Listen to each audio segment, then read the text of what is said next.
Hi, and welcome back to Liz Handcrafted. I have been invited to go to a baby shower for a friend of mine. And because of that, I'm just that person. And I know many of you out there are the same way. I like to take handmade items because those are the things that just you put your love and your care to. And guess what I found in my stash? All these argyles. So isn't this the cutest fabric?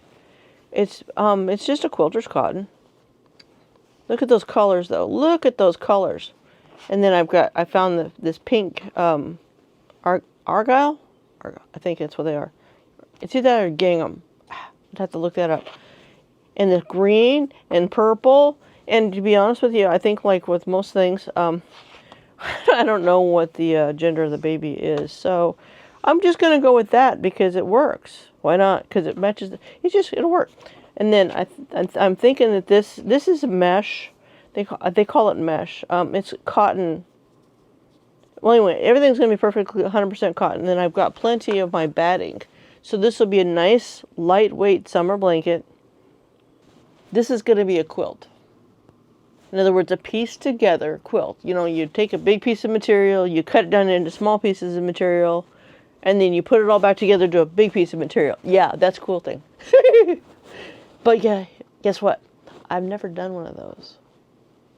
I've done a lot of sewing in my life. I have never quilted. And can I do it by having this thing done by Saturday? And sure, why not? I don't want to degrade what people do. I mean, let's get real. Quilts, they can be amazing and difficult. I've got a bunch of them. My mother used to quilt all the time. That was something she grew up doing. I've never done one. I've done a lot of stitching, hand stitching on quilts because my mother taught me to do that.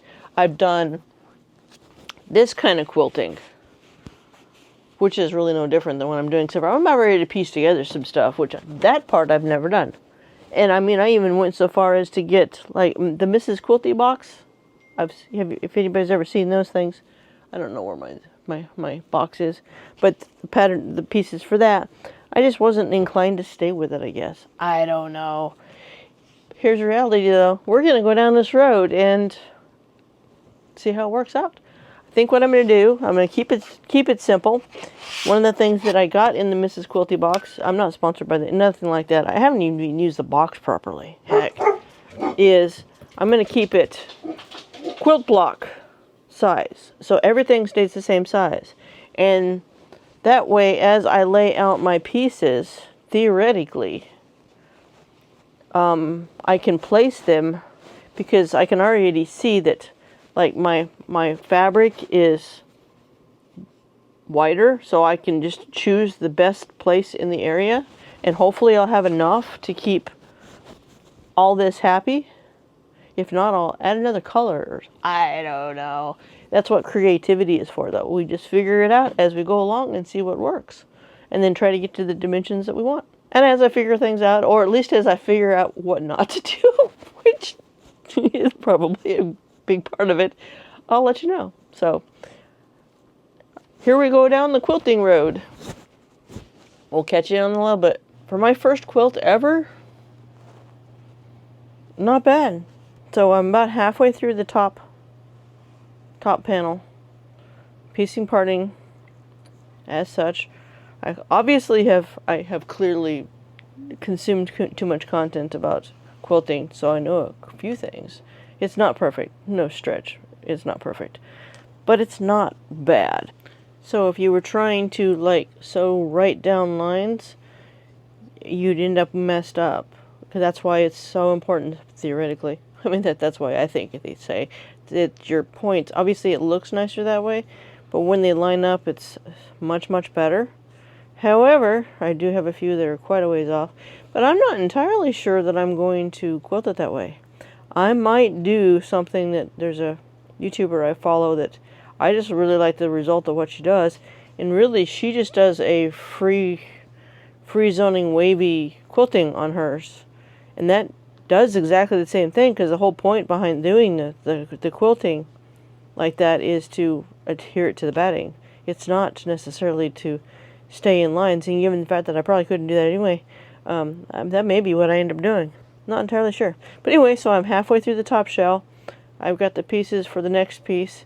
Theoretically, I would also have, I'm thinking to do just a bunch of these linked together, jelly roll style for the border. I don't know. Anyway, I will update you in a little bit. I am about to, so I have made the quilt sandwich, as they call it, and I can see why now. The top layer, I think most of this is on screen, the cotton batting, and I went ahead and went with the mesh fabric for the backing. I did debate on that a little bit for different stuff, but I'm going here because it gives it the right texture. Okay, and I've also figured out something else.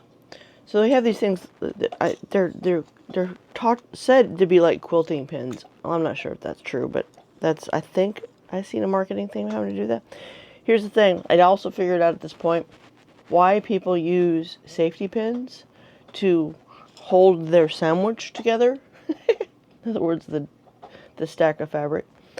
It's because when you go to roll it up, putting it on your machine, I'm probably going to get stuck several times with that because that's an ouch. However, I don't have those kind of safety pins.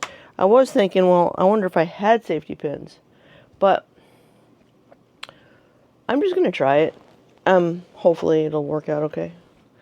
If I remember correctly, I don't think I've ever quilted with a backer on it, because normally you have a lining and it's not attached to the quilting. Anyway, excuse me. So,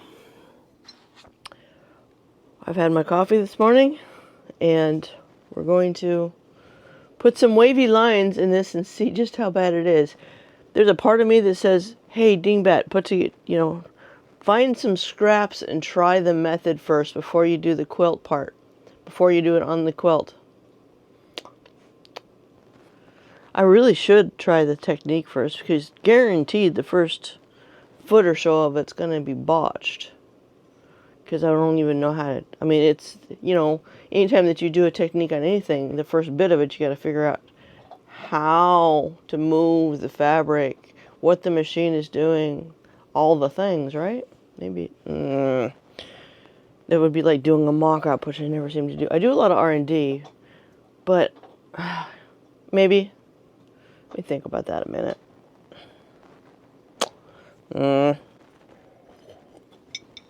Well, I do have I have a scrap that's big enough. Maybe.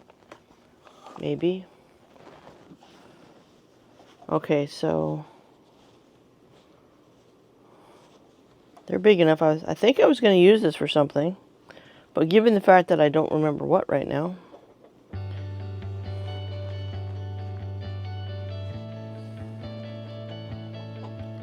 I clearly was going to use it for something that's actually about the right size for something.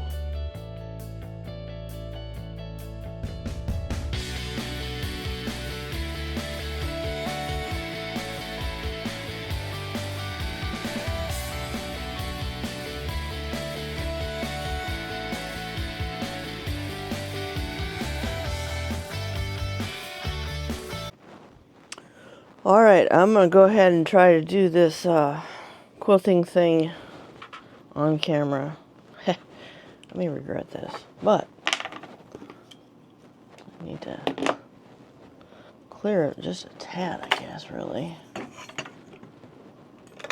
need to clean up my mess, apparently. Yeah, oh well. Let's give myself a shot of succeeding without a big mess. I don't know. I need to put that in the shop. Anywho, let's see how this goes. I think I'm just going to start on this side and roll it, because that way as I remove pins, maybe as I roll, it won't, that might actually work. I don't know. Alright. I'll manage that as I go, I guess. Now I see why they have big, long Wonder. Hang on, we're gonna adjust something real quick because I'm starting to see that getting this right might matter. That way it'll kind of flow right. There's a theory on it anyway.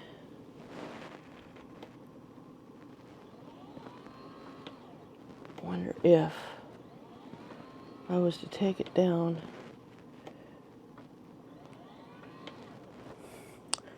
Like I said, I've never done this before, so I'm adjusting as I go.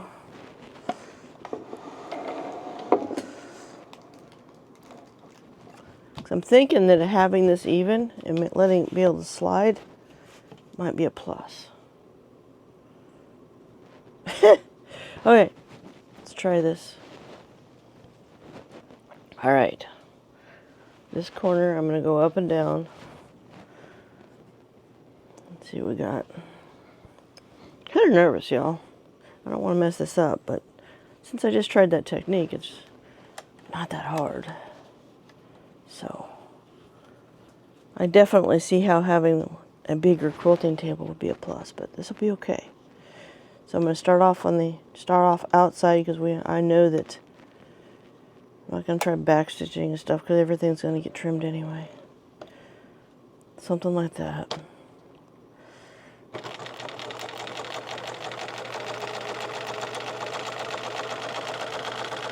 Try not to run my fingers over at the needle. That would be helpful.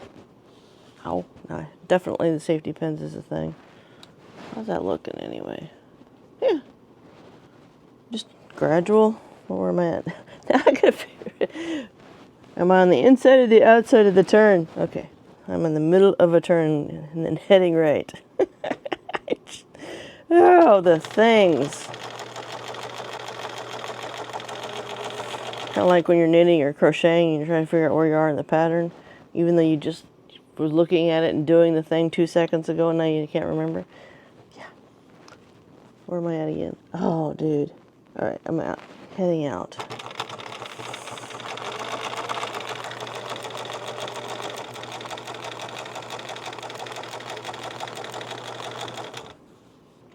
I do think, as much as I'd like to just flip this, it would behoove myself. I'm going to go ahead and go on out with it so it's easier actually to trim. Probably the same thread usage too. I don't know. Just go ahead and trim. And start again. I can remove a pin. I gotta find the pin. You know, you'd think that I would be more organized, right? I don't think any of us are, to be honest. Where'd my pins go?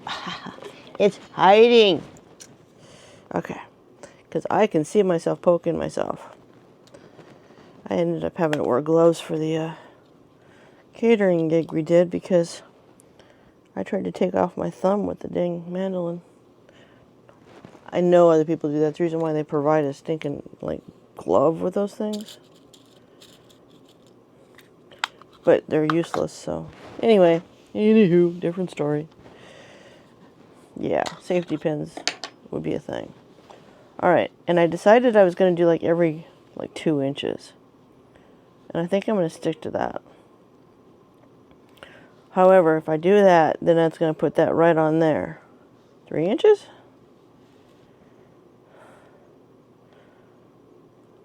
Because that'll keep me from, because that'll put me, yeah, we're going to do 3 inches. We are going to do 3 inches. Life of a sewist. Forever threading a needle. You'd think I'd have paid more attention to that, right?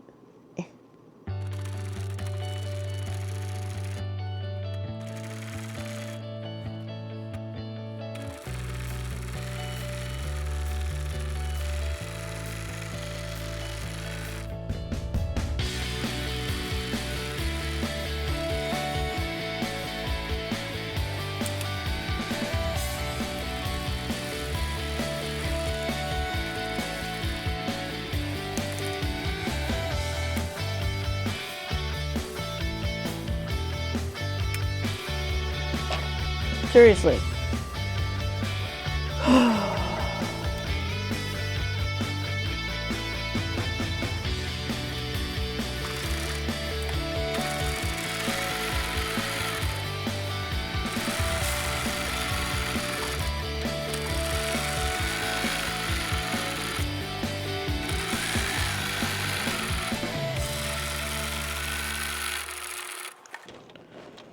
maybe this time I won't be pulling it in. Anyway, those of you with nicer machines that have the buttons and all that good jazz. Okay, let's see how, now that our thread is cut, let's see.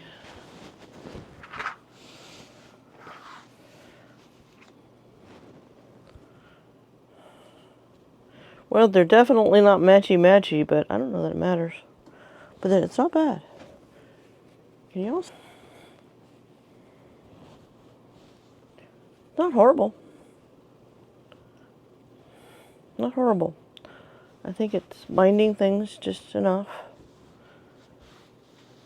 And by stretching the material a little bit as I sew is keeping it straight. Safety pins would definitely be a plus. Alright, well I'm going to finish doing this, and alright, it's my OCD's flaring. Oh well, it's quilted. It actually looks like the waves of the sea because nothing's even. But it's there. It's done. It's quilted. All things. Now I'm going to trim my edges and start figuring out how I'm going to do the border. Now my plan for the border is I'm going to take all of the edge pieces I had and bury all my crap over here. I've got, so the border did look like, well basically it was like these, right? And then I took off the bottom one because I knew that that was going to cause me an issue. Whether or not I use, so here's the theory, is I'm trying to do the kind of a jelly roll method on the border by using the wide strips, putting them in a row. I'm trying to decide how accurate I'm trying to be with this, or just make a border. Because I could just, it looks like I'm just string them together, just like you would on a jelly roll, and make it happen.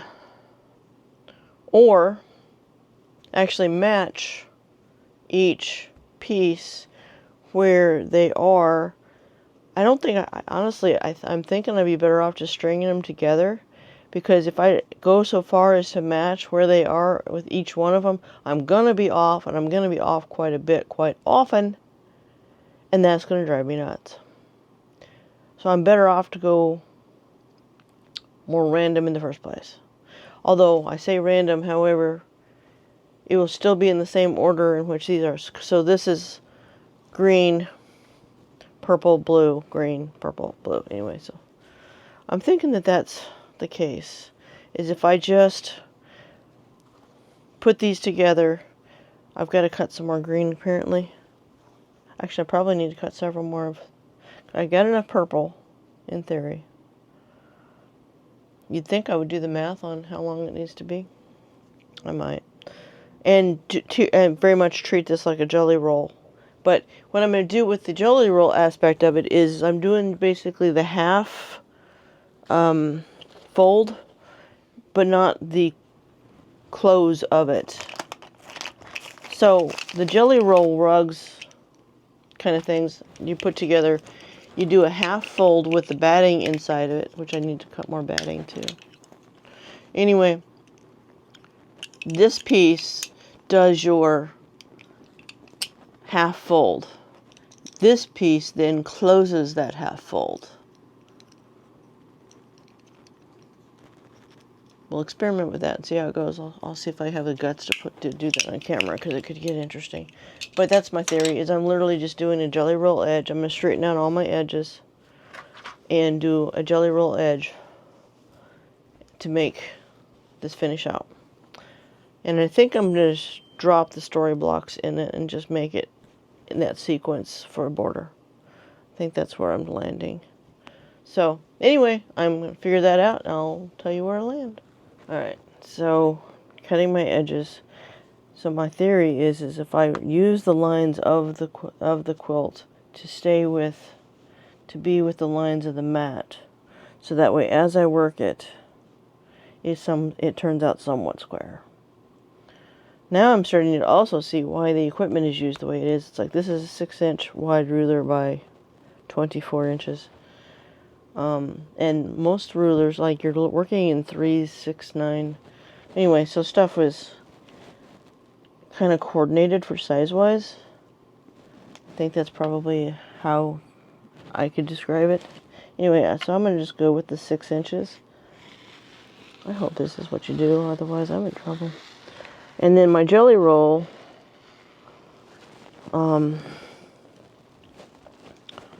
pieces will be 2.5 inches, which reminds me I probably have to cut the ones down I have. Because I don't think they're 2.5 inches, I think they're 3.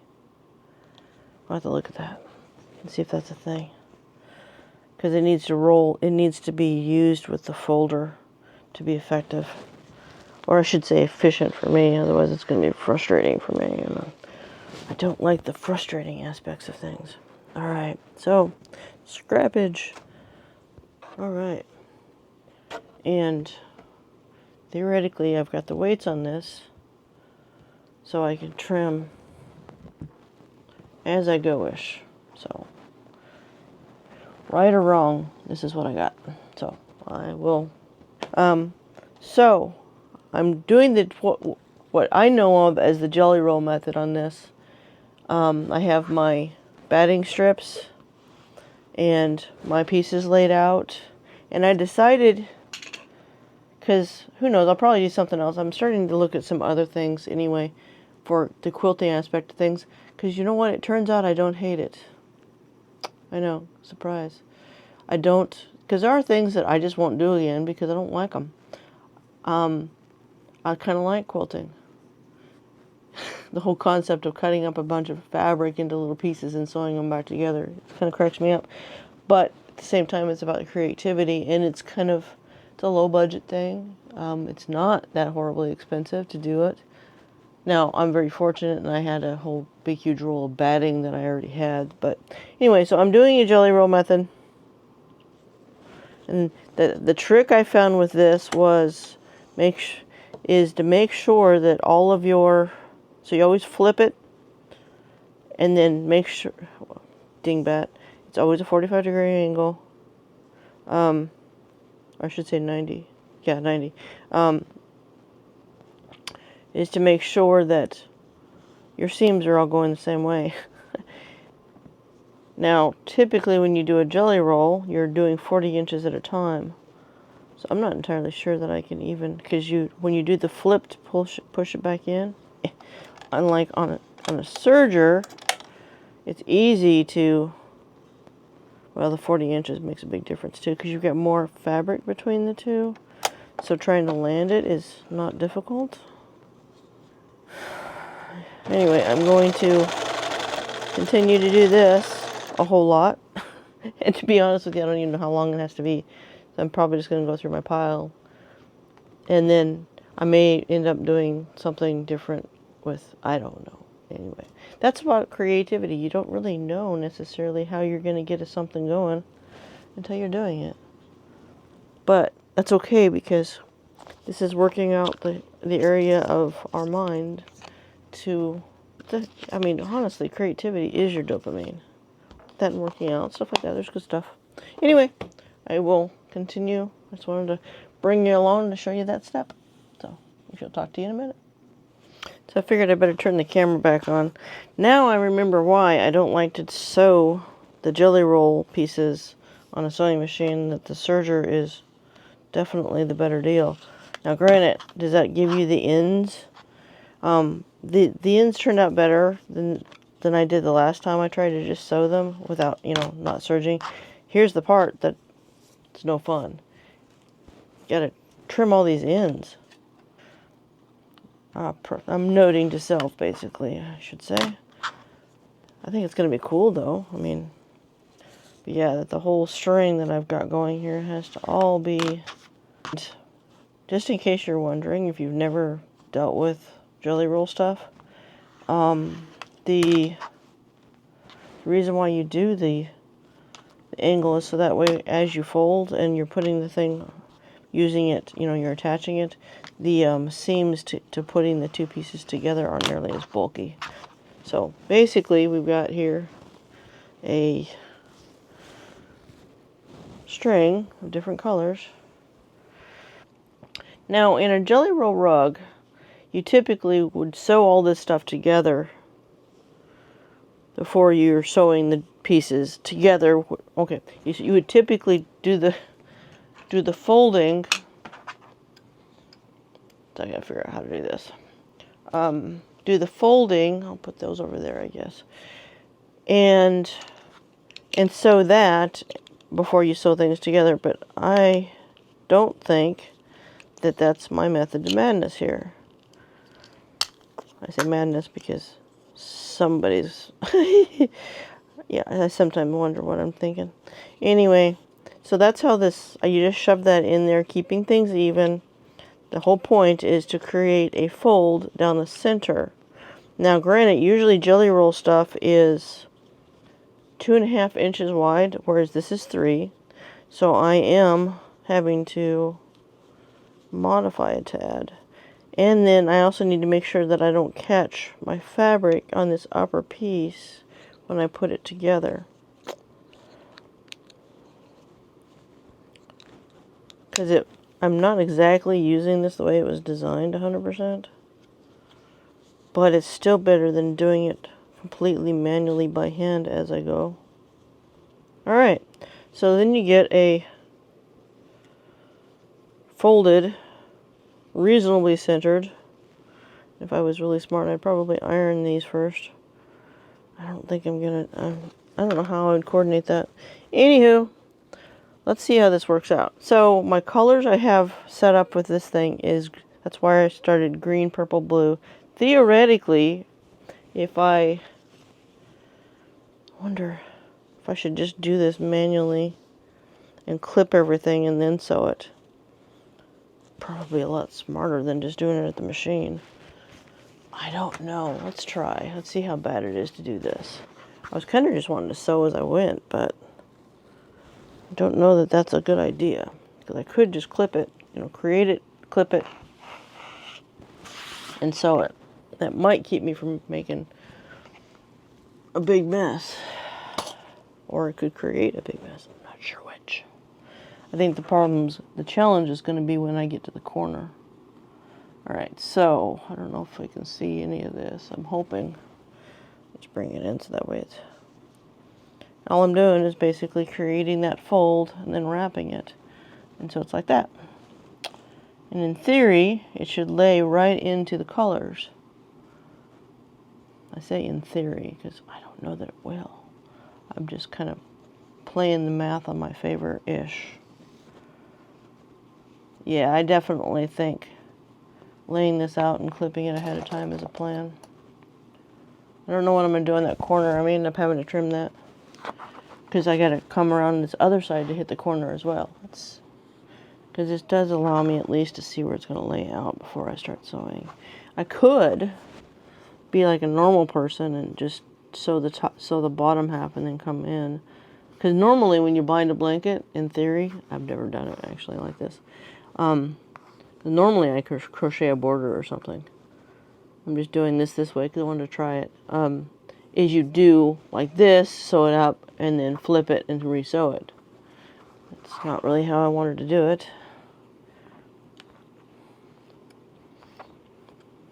So by having it like this, doing that fold, laying it in, rolling it over, and then keeping it taut.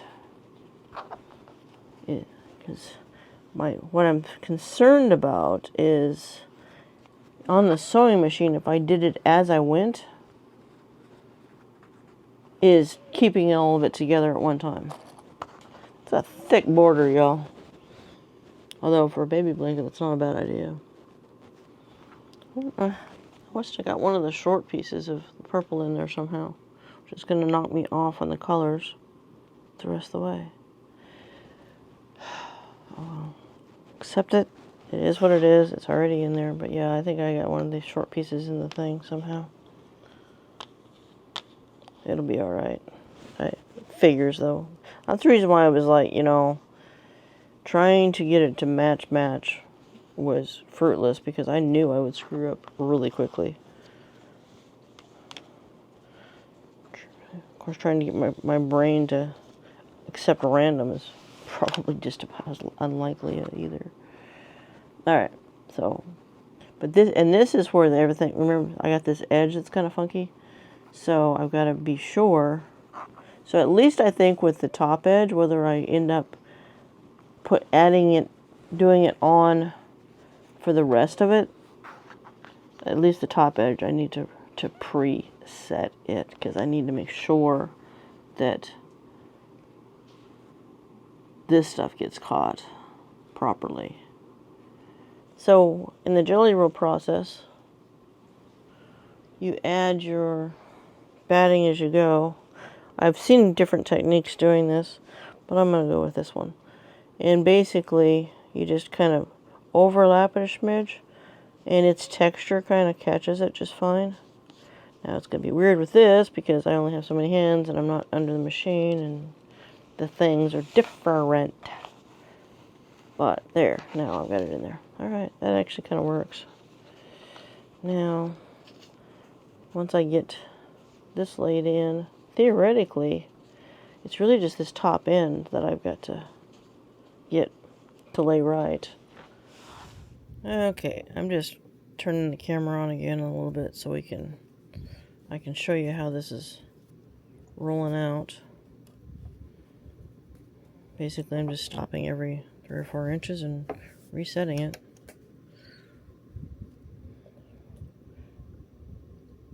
I am having trouble with my machine, skipping a little bit of stitches here and there, though. I gotta figure that one out. Not sure where I'm at there, but either way. So basically, you just pull back. Oh, I need more piece. Pull back the folder. If nothing else, I mean, it may not actually be serving its purpose right now, like a normal jelly roll, but it definitely is maintaining the fabric together easier. And I might leave the camera on while I do that corner, because I did figure out on the first corner I did, so I took a little bit of a break and thought about it a little bit. That's how I do things when I'm trying to figure out something. Sometimes I have to just walk away from the project and continue to mull it over and let the brain cells do its thing, you know, rub them together and see what's happening, kind of thing. You know, weird kind of way, but so I'm checking, because there was the first set I did, the first little bit I did, didn't have the other underside done right, so I have to watch for that. And I'm just rolling 1/8 of an inch edge on this. And if you look at it on the back side and stuff, it's not perfect, but none of it is. So, handcrafted. Liz Handcrafts. That's pretty much where we're at. I'm simply doing things that are handmade, trying to do a decent quality. Because y'all, you gotta realize something. Just because it's not perfect doesn't make it a poor quality. Okay? So, however, it is possible to do very poor quality making handmade. But that's not the goal, right? So then what I'm going to do here is I'm going to come up to this corner. Got to make sure this is really as squared off as I can. If not, a smidgen further under on the underside. And then I'm going to come up real close, and then I'm going to stop, and then I'm going to sew back. I'll show you what I mean. It's a little fiddly. A lot fiddly, actually. It's not a bad fiddly, really. So what I'm looking for is basically the same distance as my seam allowance is. Alright, now I'm going to turn, go straight to the corner. Not completely to the edge, because I need that to turn. Turn it this way, And then I'm going to tuck this end under. I need to pull it back a little bit, give me some more room to work with. Tuck that end under. There's only so much that fabric is allowed to do because it is stitched there. I don't know if you can see that, what it's doing. So I'm going to go under with that.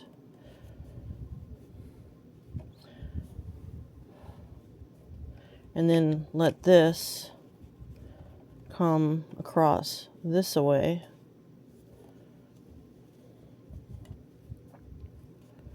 Basically, I'm creating a 45. And so the needle was left in. Now I'm just going to jump it over just a smidge and catch the other side. Now, is this a named predominant technique? No, probably not. I literally just brainchilded it while I was walking around my yard a few minutes. See, I'm skipping stitches. That's bothering me.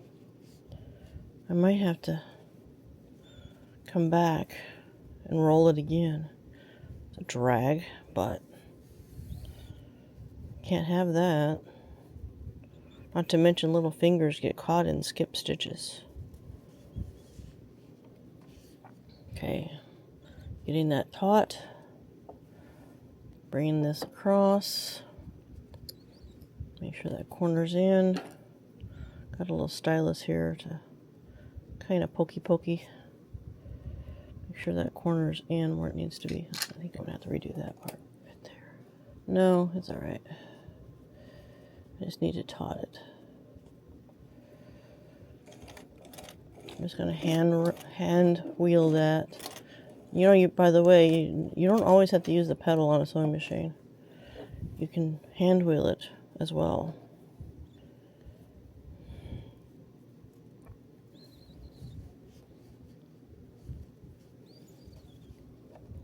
Really want that kind of squared up. There we go. Alright, now I can go back to my normal border making. It should be landing fine. Alright, y'all, check it out. The border, far from perfect, but it's secure. The jelly roll actually turned out okay. I would have to get better at it to give it justice, but for my first quilt, it's not bad. I don't know. I mean, I think I could have done better in some areas, but I could also have done way worse. So, alright, we'll see you in the next one.